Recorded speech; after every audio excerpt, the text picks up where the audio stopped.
नमस्कार, the such India आप देख रहे हैं। आपके साथ मैं हूं आदित्य कुमार। महाराष्ट्र के बाद अब तेलंगाना भी निशाने पर है। किसके? बीजेपी के।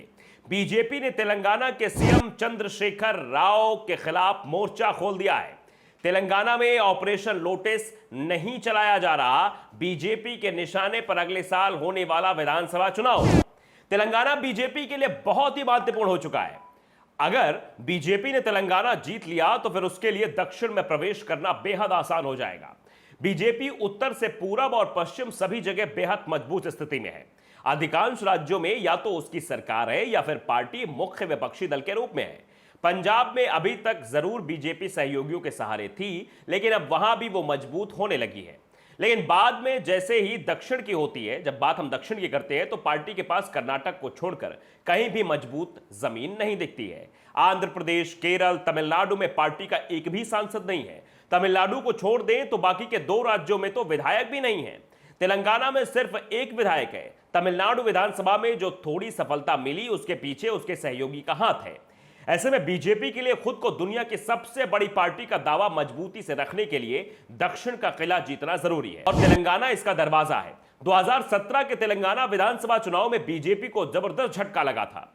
पार्टी की सीटों की संख्या 5 से घटकर 1 रह गई है, लेकिन बीजेपी ने 2019 के लोकसभा चुनाव तक वापसी कर ली और राज्य की 17 लोकसभा सीटों में से 4 पर जीत हासिल कर ली। अब बीजेपी की नजर राज्य की सत्ता पर है।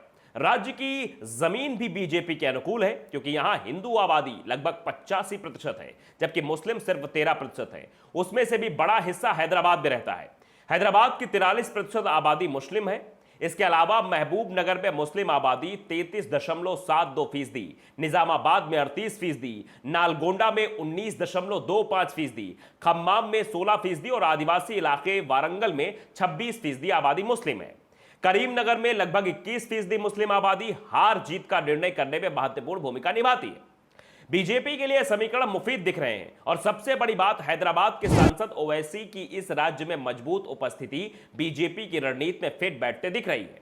ओवैसी के सहारे बीजेपी पूरे राज्य में धार्मिक ध्रुवीकरण की कोशिश कर रही है। ओवैसी और केसीआर के संबंध बेहद अच्छे बताए जाते हैं और बीजेपी इसे लेकर पूरे राज्य में प्रचार करने में जुटी हुई है।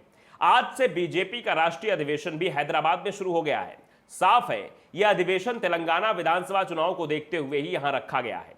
बीजेपी तेलंगाना में खुलकर हिंदू कार्ड खेल रही है। राज्य के नेता ओवैसी पर सबसे ज्यादा हमला बोल रहे हैं।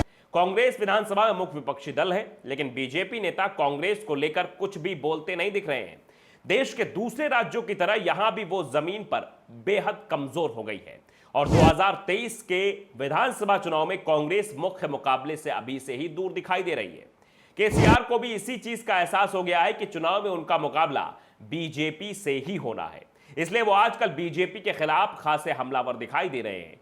बीजेपी के हिंदुत्व कार्ड के लिए उन्होंने 1800 करोड़ रुपए लगाकर एक भव्य मंदिर का निर्माण कराया है। तो स्वयं परंपरागत हिंदू की तरह जीवन जीकर हिंदुओं के बीच उनकी लोकप्रियता अभी कायम है। मुसलमानों को भी विभिन्न योजनाओं के जरिए वो साधते रहे हैं। ऐसे में उन्हें हिला पाना बीजेपी के लिए आसान नहीं है। तेलंगाना राज्य का गठन होने के बाद से जितने भी चुनाव हुए हैं, उसमें केसीआर की पार्टी टीआरएस को जबरदस्त जीत मिली है, लेकिन केसीआर को भी पता है कि अगला चुनाव आसान नहीं रहने वाला, क्योंकि बीजेपी ने अब तेलंगाना की ओर रुख कर दिया है।